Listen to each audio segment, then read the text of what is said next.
Underdog Fantasy is the fastest-growing fantasy app and easiest place to play fantasy sports. Just jump on UnderdogFantasy.com or download the app, draft your team, and that's it.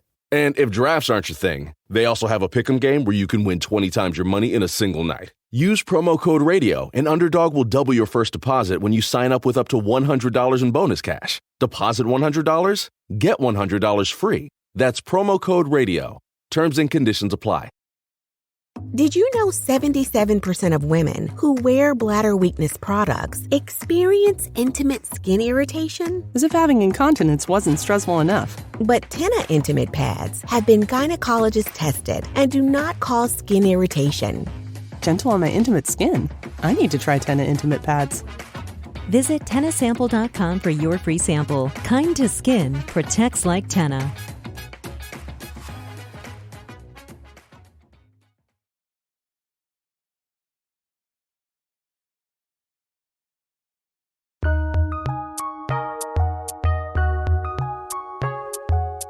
Welcome to the Fantasy NBA Today podcast.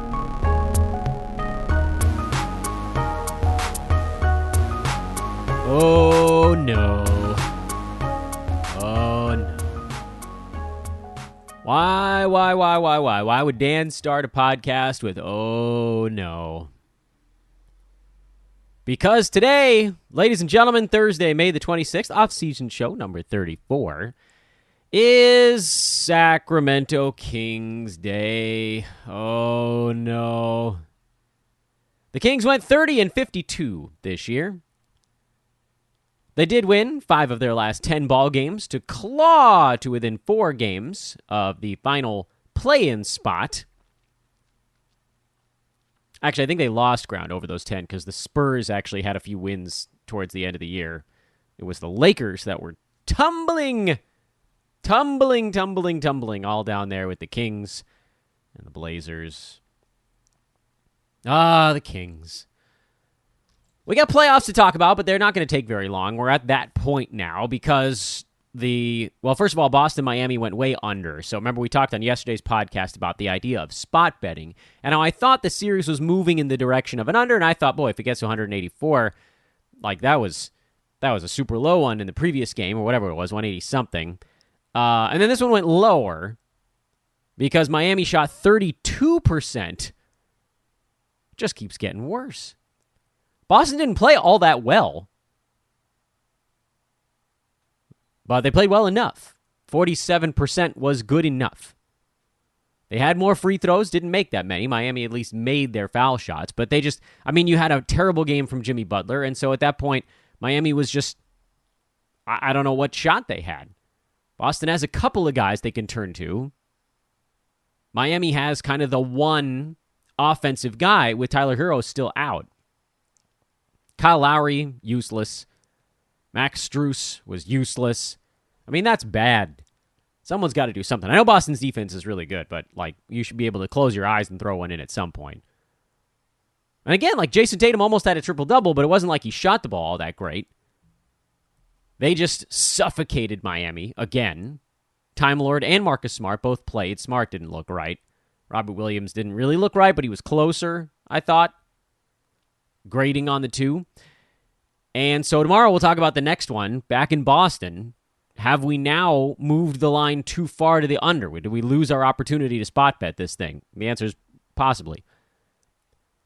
Dallas Golden State's an interesting one. Warriors favored by 7.5. That one opened, I believe, at 6 or 6.5. Let me triple check on that. I had it in my head, and then I thought I should really check on that. No, it actually opened at around 7, came down, bounced up. It's been bouncing back and forth a little bit. Total opened at 216.5. It's actually down ever so slightly off of that by about 1 point. So no big adjustment on the total. And presumably late tickets will probably come in on the over on the total, so we'll see if that thing creeps back up to 216 at any point. I think you'll see that money relatively split at 7 or 7.5. That's a pretty good size number. It's going to, that's one where you could look at the underdog. Does Dallas continue this thing? I don't think so. This feels like the game where the Warriors finish it off. They were not at all focused in their last ball game. Would I lay 7.5? That's hard for me to do. Even though playoff games have generally been kind of large victories.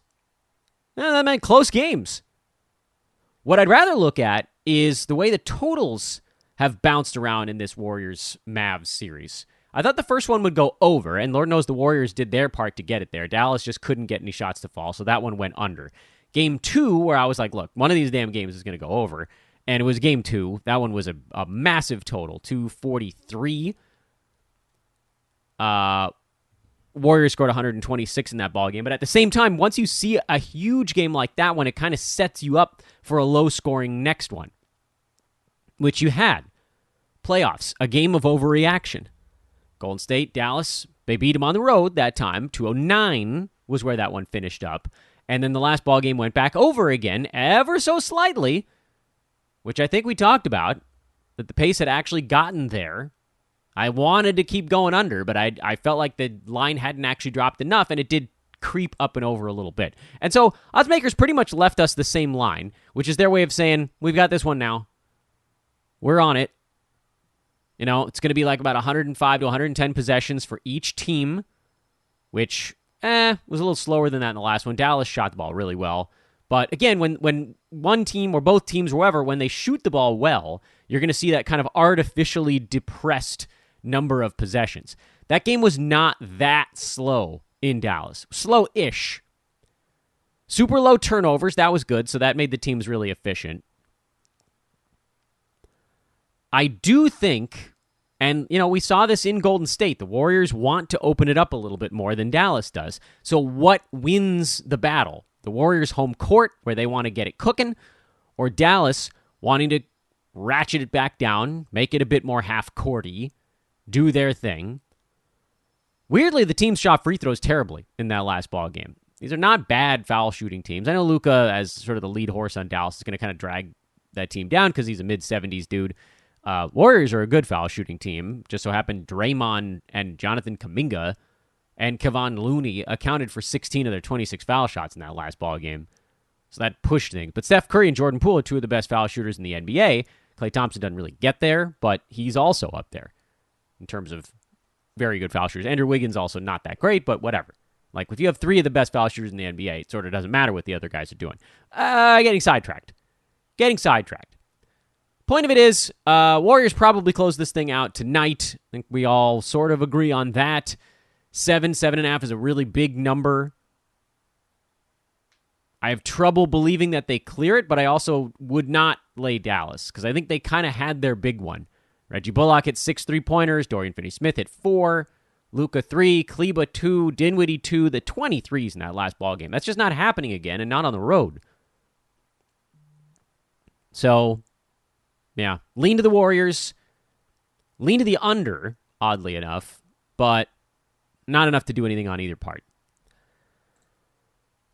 By the way, welcome to Fantasy NBA Today. It's a Sports Ethos presentation. I'm going to keep yelling at you until you do it. I don't know. Did any of you guys actually go follow Fantasy NF or Sports Ethos football feed? I think one of you did it yesterday. Come on, man. This ain't that hard. One of you, go do it. For goodness sake. Ethos Fantasy FB. Ethos Fantasy BB. Ethos Fantasy FB. Ethos Fantasy BB. Please go check out our incredible new football and baseball podcast coverage. Football traditional coverage, including rank boards and news, and all that stuff is coming as well. JP and Joe have been awesome, and I'm going to keep hitting you over the head with it until you do it.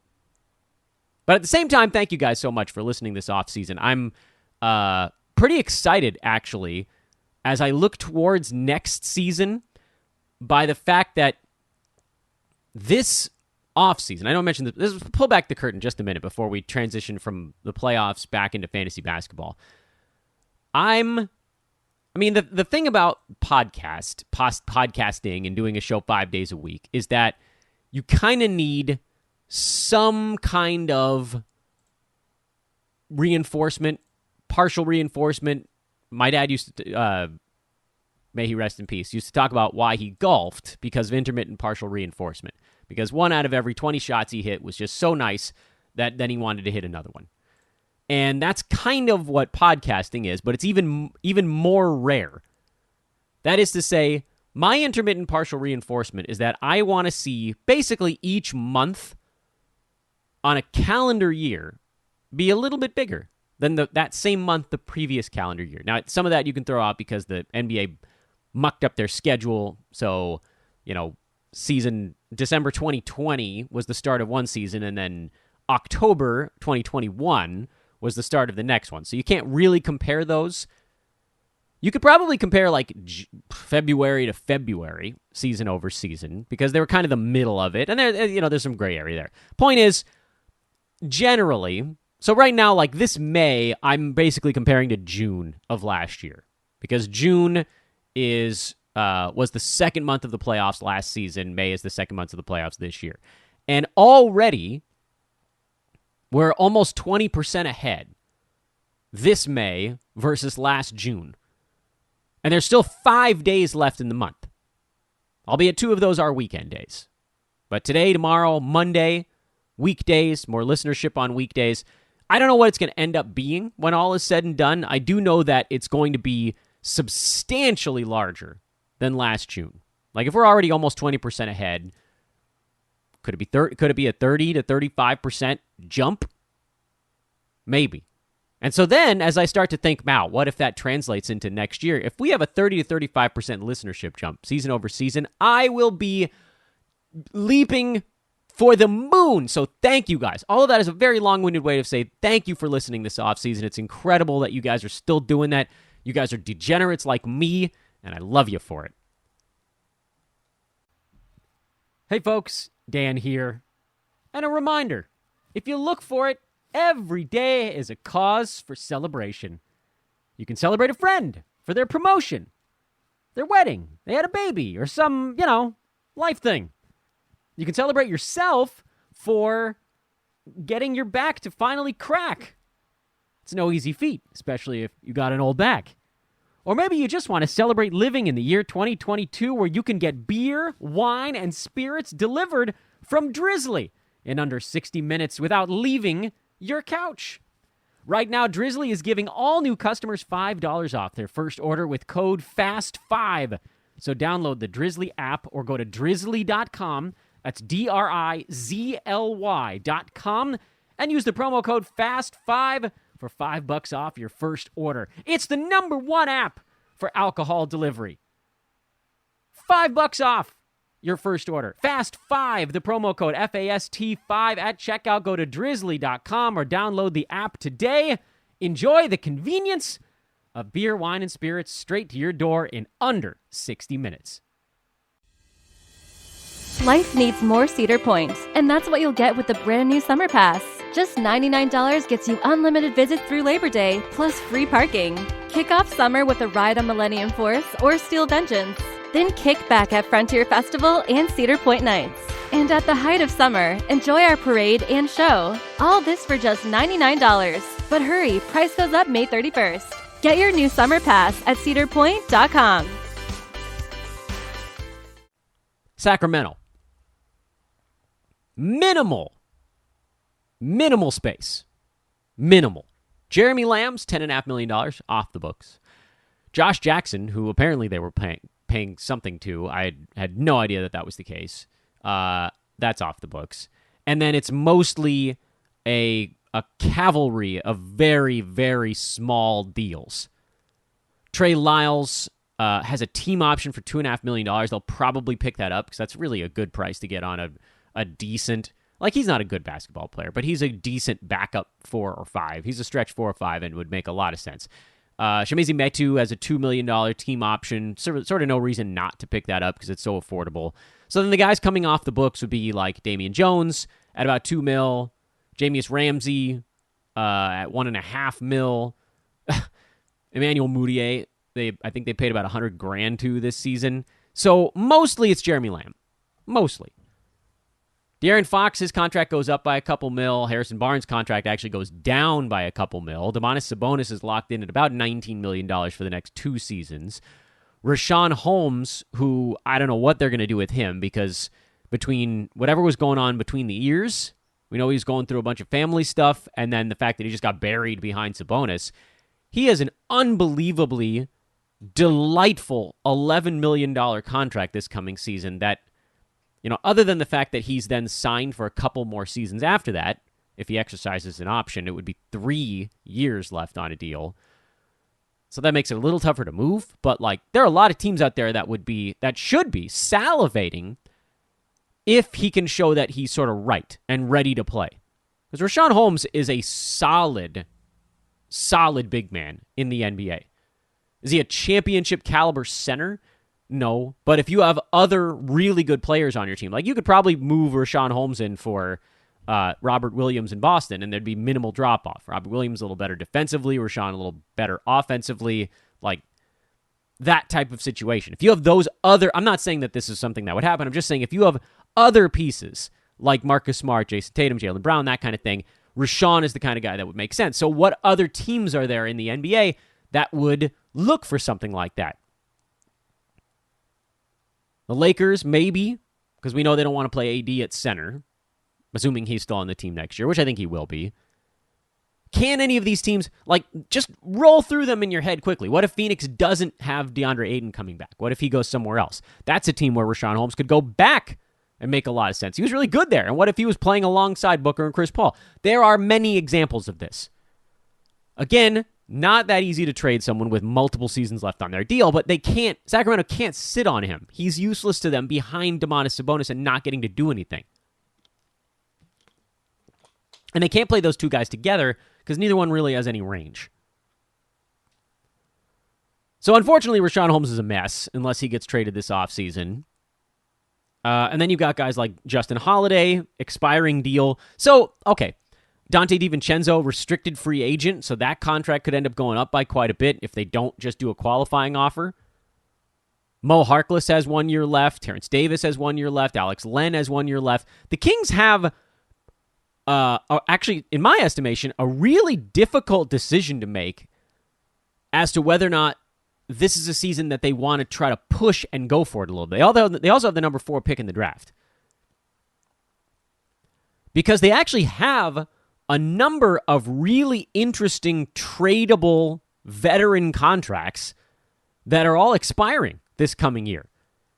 Their payroll, without Dante DiVincenzo and without exercising the options on Trey Lyles and Chimezie Metu, let's say they do exercise those options and it goes up to about $107 million already, plus, again, whatever they do with Dante. Do they offer him they'll offer him the qualifying offer, he'll turn it down, then he'll become a restricted free agent, so it'll probably end up being more money than that, and presumably they could match it, I believe. Contractually, I mess these things up from time to time, so don't hold me to it, but I think that's how it would work on Dante, even though he was acquired mid-season. That's the one thing where I'm a little bit confused on it. So you're probably looking at a payroll of in excess of $115 million this coming season without anything else happening this offseason, just retaining the 3 guys that they need to retain. Neemias Queta also might take a couple mil. So there isn't a whole lot of flexibility in terms of bringing someone in. I don't know what they have in terms of mid-levels and exceptions and stuff like that. So maybe they could squeeze some low to mid-priced veteran into the mix, but there's no room for another star. There's no room for another big contract.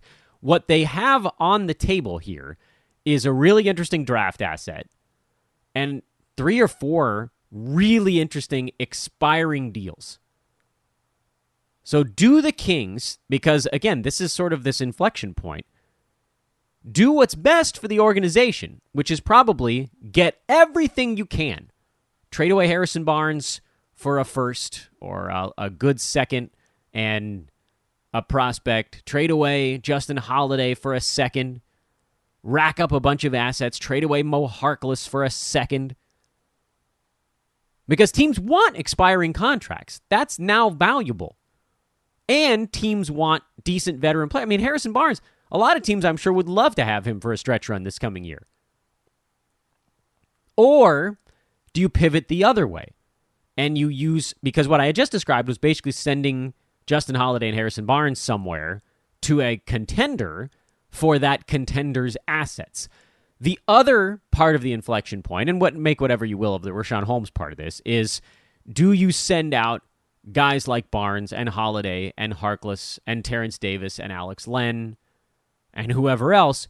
Do you send them to someone who wants the expiring contract and try to acquire maybe what you'd call bad money coming back to try to compete?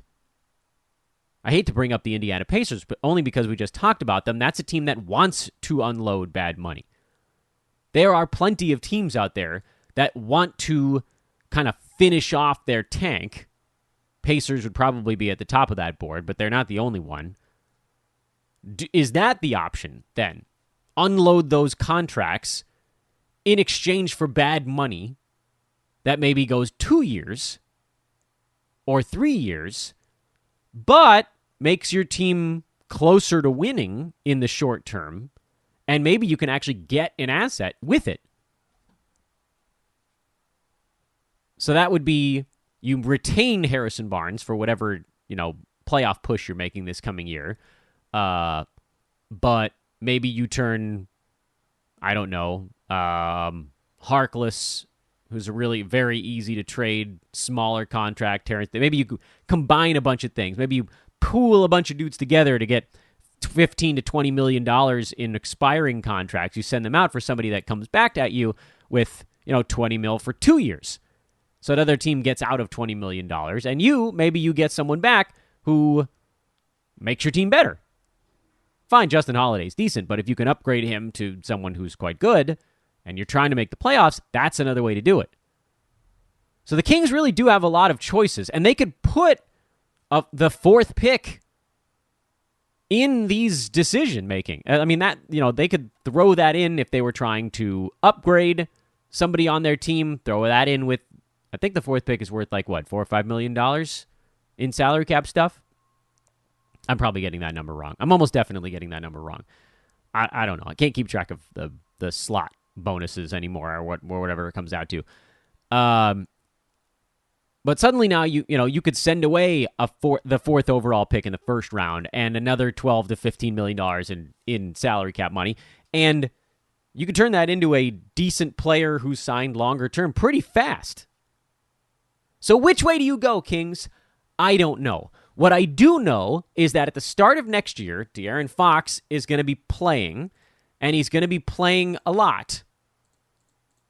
And we're going to have the same crap happen all over again, where Fox and his clunky foul shooting and high turnovers and good steals number and high scoring clouds the fact that there are parts of his fantasy game that drag him down. He doesn't hit many three-pointers. The free throw number is bad. The turnover number is bad. People don't care about those because his field goal percent is slightly better than the average point guard, and he scores a lot and assists a decent amount. Not a ton, but decent.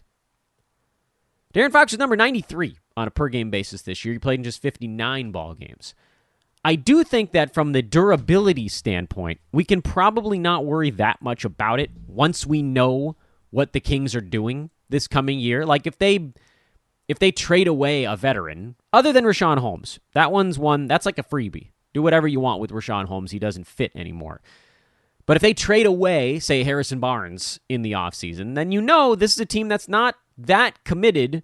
They're not going all in on making the playoffs this coming year. So, like we saw this season, shutdown stuff then would actually be a real risk.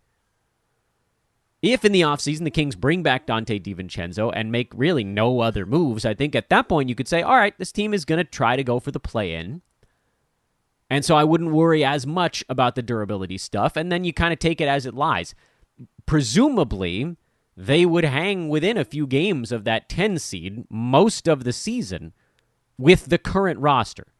They're not good, but they're not bottom of the barrel bad when Fox and Sabonis are both in there with Barnes and Justin Holiday and Donte DiVincenzo and Davion Mitchell and whatever. Like, they've got enough to compete for a play-in spot. I don't actually care if they make it or not. We just need them to compete for it on the fantasy side. Domantas Sabonis is a pretty easy fantasy player to handicap. He's going to be Domantas Sabonis. He's going to be a big man who rebounds like a you-know-what.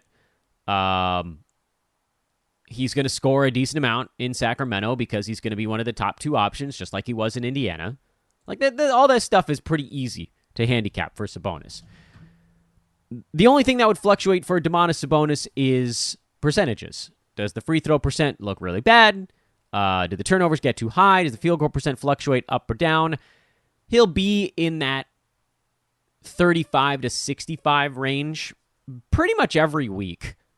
Really reliable fourth round kind of per game guy who was going way too early in basically every draft. Based on what? I don't know. Like the fact that he's can score, rebound, and pass is delightful, but he doesn't do much in the way of defensive stats. Field goal percent is good. That's good. But free throw, threes, turnovers are all kind of low for him. So it does cap the upside a little bit, but he'll be fine. Like he'll probably get overdrafted. He'll probably get drafted in the third. I don't think I would take him until the fourth, but whatever. Like he'll be relatively safe. If you pick him at 36 and his per game is 50, but he's somewhat durable, like that's fine. That's not going to break your team. It's not what I would do, but it's not going to break your team. I'd rather get him at, 45 or something like that, which probably doesn't happen. De'Aaron Fox, on the other hand, scares me a ton. He's a high upside, very low floor fantasy play who, down the stretch, again, it's the same thing that happens with Fox every year. He starts the season terribly, and then everybody else around him falls prey to whatever, tanking, illness, you know what. And then he goes nuts, and he takes 25 shots a game, and he goes top 35 for 3 weeks, and that's all any of us remember. But no, we need to remember the other stuff too. Yeah, he was top 30 the last month he played this year, but he was shut down, and the previous 3.5 months he played this season, he was outside the top 100. Because the free throw stuff sucked. Because the scoring wasn't enough, and the assists weren't enough to counterbalance the fact that he was only making 1.3 threes or 1 3 a game, and the steals weren't as high as usual, and the free throw percent is low, and the turnovers were high. Does he take a step forward? Maybe. Alongside Domantas Sabonis, that should actually open a few things up for Fox. He didn't really have a scoring threat alongside him. I love Tyrese Halliburton, but he wasn't the premier scoring threat of a Domantas Sabonis. Halliburton was more the across-the-board guy, still kind of feeling out how awesome he can be. Probably does get better than most of these guys, but he wasn't yet on the actual basketball court. Fantasy-wise, he was. And then you got Harrison Barnes, who went from pre-trade second fiddle behind De'Aaron Fox in field goal attempts to fourth or fifth for whatever reason. I don't know why this is the way it shifted. Maybe it was because Davion Mitchell got in there and he started chucking up shots. But Barnes kind of stopped doing anything down the stretch. My guess is that once this team is competing again, he'll do a little bit more. But he's not someone you're taking outside of kind of the last round of fantasy drafts because there's no upside with him. Does he get back to the last couple of seasons? Most of the last few years, he was kind of hovering in that 85 to 100 range. That would be swell if I could get him at 135, which I probably can. I don't think anybody's drafting Harrison Barnes. They're racing out to get him. Dante DiVincenzo, I don't think I'm touching even if they bring him back. Davion Mitchell, with everybody healthy, is not someone I'm targeting. I am curious where he goes in fantasy drafts. I would imagine he gets drafted inside the top 100 based on how he ended this last year, but I also don't really know for sure. But I also don't think he's going to take 15 shots a game with Fox and Sabonis on the floor. It's just not enough. There's not enough left. So the Kings are kind of pared down in their current setup to just Fox and Sabonis. The other guys that'll play some minutes, if they bring back DiVincenzo, he'd be one of them. Justin Holiday would play some minutes. Mitchell's going to play some minutes. Barnes will obviously play starters minutes. He'll be the closest. Barnes would be the closest to what you'd call a maybe I'd take a shot on it. And then Mitchell behind him. I don't think you need to necessarily draft any of those guys. We've talked on this show about lessons learned and opportunity is a big thing you're looking for guys you take late in a draft. So Barnes would fit that mold. And maybe Mitchell would too if he's the starting shooting guard. It seems like he probably would be. Fox at point, Mitchell at shooting guard, Holiday or DiVincenzo at small forward, Barnes at power forward, and Sabonis at center. So the minutes would be there for Barnes. He'll play 30-plus minutes a game, but like we've seen, if he's not taking 13, 14 shots a night, his fantasy game doesn't lend itself to top 100 value. He needs enough usage to get there because the percentages are an important plus for him and the scoring is an important plus for him. But if you take every shot away, it removes all three of his good categories. That's rough. Volume, he's a guy who needs it badly. He moves up and down the board quickly based on how many shots he's taking because the other stuff isn't there to buttress it. Doesn't get that many boards, doesn't get that many assists, minimal defensive stats. Fine, the low turnovers, whatever. Those will hang regardless. But every shot is critical for Harrison Barnes to have fantasy value. And sort of the same story with Davion Mitchell, who, for as good as he is on ball defensively, he doesn't rack up defensive stats in that same way. And all the assists he was getting down the stretch that gave him fantasy value, he won't get all of those when Fox is playing. So yeah, the minutes are going to probably be there for those guys, but the opportunity is the other part of it. The usage, you need someone to be playing and to be doing stuff, or at least have the fantasy game for it to fit. At pick 144, the end of the 12th round, would I pick any of these other Kings? I'd probably go Barnes and just hope that lack of focus at the end of last year was why he was only taking 9.5, 10 shots a game, and that when this season starts, he'll go back to strong third fiddle, getting 12, 13 shots a night and hovering just outside the top 100. But again, minimal upside makes more sense in head-to-head than Roto because you want those guys that are 75 or better, and he pretty much has no shot to get to that. Maybe they blow it all up. I don't know. I doubt it. I think they really do want to make any kind of playoff. So if I had to guess, the Kings use their 4th pick, take somebody young. If the offer comes up for them to go get a proven asset, they might do it, or they might not. But I think we just gave you their starting 5 for next year, and I think only 2 of those guys are inside the top 100, and they're probably both overdrafted. And with that, I turn you over to tomorrow's Friday weekend show. We'll cover both playoff series through the weekend. There probably should be enough time to do the next worst team on the board, which, oh boy, I hadn't even looked it up yet. Who's the next worst team behind Sacramento? Is it the Lakers? Oh my God, it's the Lakers. Huh. Wow, didn't think I was going to get to them this quickly. Didn't realize how far they fell at the end of the year. Oh my goodness. Worse than the Wizards, worse than the Knicks. Yeesh. Oh boy. Well, that'll be an interesting one, or maybe it won't be. A little more clickbaity than information, won't it? All right. Have a great day, everybody. I'm Dan Besbris for Fantasy NBA Today, a Sports Ethos presentation. We'll talk to you guys Friday morning. So long, everybody.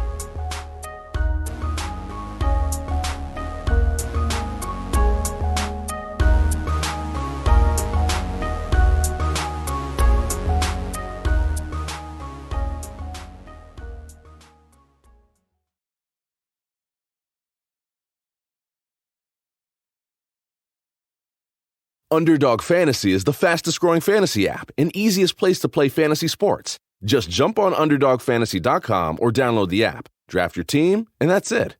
And if drafts aren't your thing, they also have a pick'em game where you can win 20 times your money in a single night. Use promo code RADIO, and Underdog will double your first deposit when you sign up with up to $100 in bonus cash. Deposit $100, get $100 free. That's promo code RADIO. Terms and conditions apply. At JCPenney's Memorial Day sale, sizzling deals are on, with store-wide doorbusters all weekend. Or bring home savings up to 50% during our Memorial Day home sale. Save even more with your coupon. And for all former and active military personnel, enjoy an extra 10% off in-store. Just show a valid military or VA ID at checkout. Shopping is back. JCPenney. Coupon valid on select styles through 5/30. Some exclusions apply. Doorbusters valid 5/26 through 5/30 and excluded from coupons. See store or jcp.com for details.